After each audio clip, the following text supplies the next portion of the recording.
Harold Pinter is here. The New York Times has called him, quote, one of the most important playwrights of our time. With plays such as The Caretaker, The Homecoming, and Betrayal, he has revolutionized theater.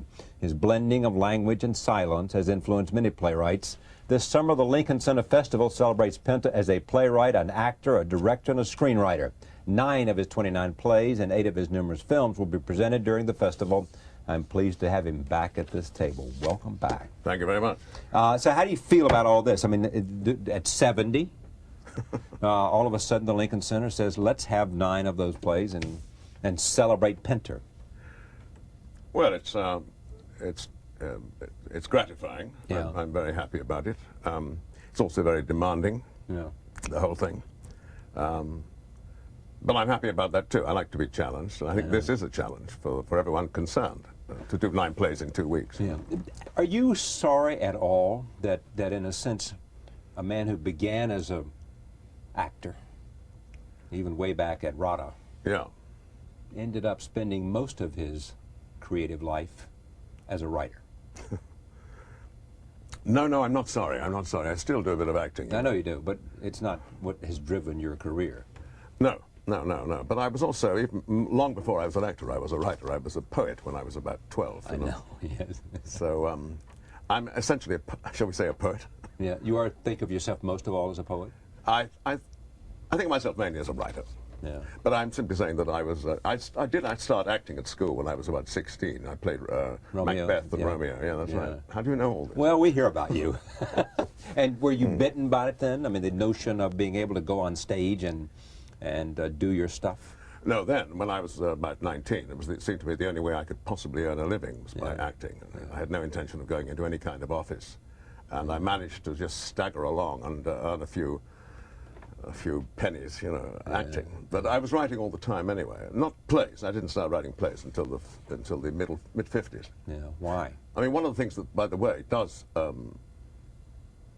please me very much is that in this part of one of the plays that's being done here during this season, this festival, is a play, my very first play, The Room. Right. And the fellow who directed it was in 1957 at the University of Bristol. It's a man called Henry Wolfe, and he acted in it too. He was a student, and he's now 70 like I am. We're very, very old friends, as you can see.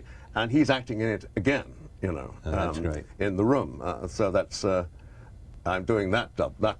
The other play there is Celebration, which is my last play. Yeah. So there are 43 years between the 2 plays, and I find that rather strange and rather exciting. Yeah, I mean, when you think about someone who does what you do, for writers, there's not much. I mean, even for dramatists, you don't think much of. This is almost like an artist retrospective for an artist, for a painter. Correct. I think it is. I mean, it really is an opportunity for a theater-going public to see the multiplicity of the creative career of an artist. Yes, yes. Is the creative process the same in all of this? The sense of putting the words on the page, whether it's a poem or a screenplay or a play? Oh, yes, I think so. It's always the same. I never know what's going to happen next. I never know what the blank page and something goes onto it, and I don't know when I turn the page over, I don't quite know what that's going to bring either. So it's all a wonderful, it is a true voyage of discovery, writing. For me it is. The process of doing I never plan a play, you see. It just happens after a while. An image happens, and then the next thing happens, and then, But just to go back to The Room for a second. It is said about a lot of your work, it starts with an image, a picture in your mind. Where was it for The Room? Oh, that's right. Well, I don't know if you know, it was man Quentin Crisp. Oh, sure I do. Yes, of course you must. Well, I actually was... Still alive, isn't he? I think not. But recently, I mean, he's been alive... Recently, Very recently. Yes. Well, anyway, in short, I was at a party once when I was very young, 25 or something. Right. And I was taken to a room. Someone said, you have to meet someone in another room in this house. And I went to this room, and there was a man with bare feet fluttering around, serving bacon and eggs to an enormous man who was sitting at a table reading a comic, Yes. And this fellow turned out Quentin Crisp, and the man fluttering around. Yeah. The other man never spoke. And he was talking very Crisp was the man fluttering around, not the man sitting down being fed Crisp was the the man eggs. fluttering around. Yeah, right. And he was very talkative and very lively and engaging. But the point was he kept feeding the man, the big man. Yeah.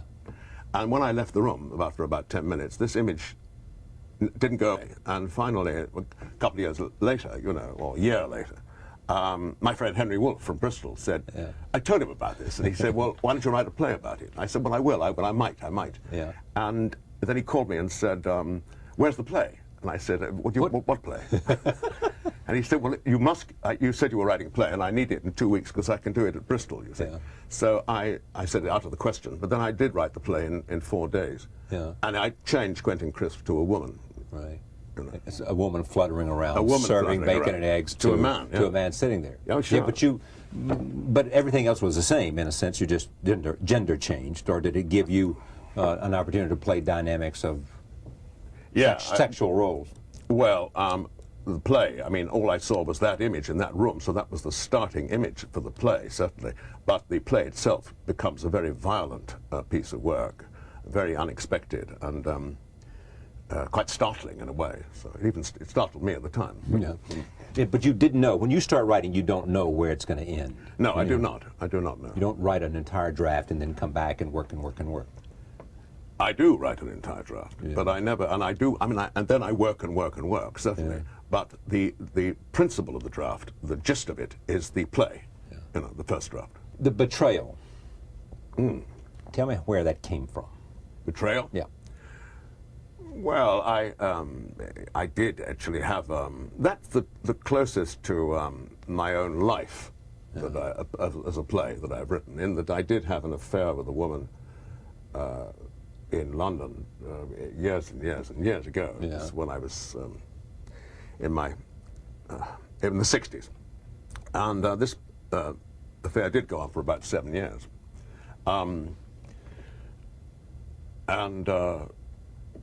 So it was a betrayal. Right. I was betraying my wife, obviously. She was betraying her husband, except the funny thing was that he knew about it. Yeah. I didn't know he knew. But when I found out that he had known for, not all the time, but for a couple of years, you know, 2 or 3 years, I felt betrayed myself. Because he never told you? No, he never told me that he knew. And she never told me that he knew. That he knew. So everyone was, in a sense, was betraying everyone else, you know. And that's the play. The play was inspired by that. You know. Roll tape. Here is a clip from the film, The Betrayal. Here it is. Oh.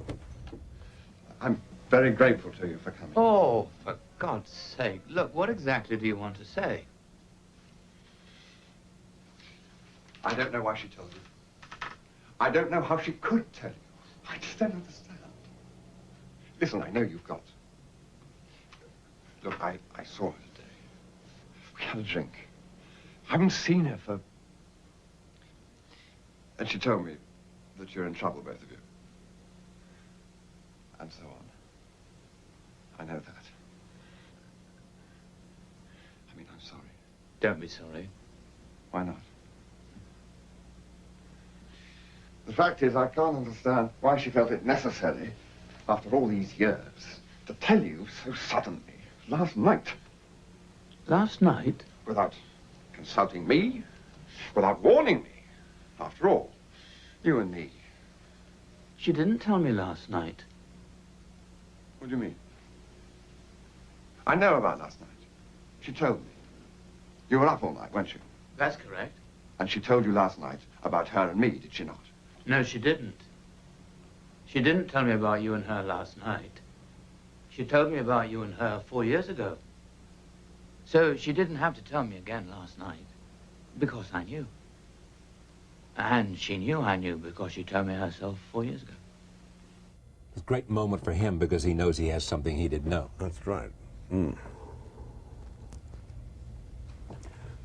Oh, are we talking? No, we are talking. I just want to see if that had him in. When you see, has film ever done, you've had 4 movies, 4 plays have been made into film. Do you feel that any of them have done justice to the play? The movies? Yes. Oh, I think Betrayal certainly did. Yeah. I think it's very well made. And I also gave them the opportunity to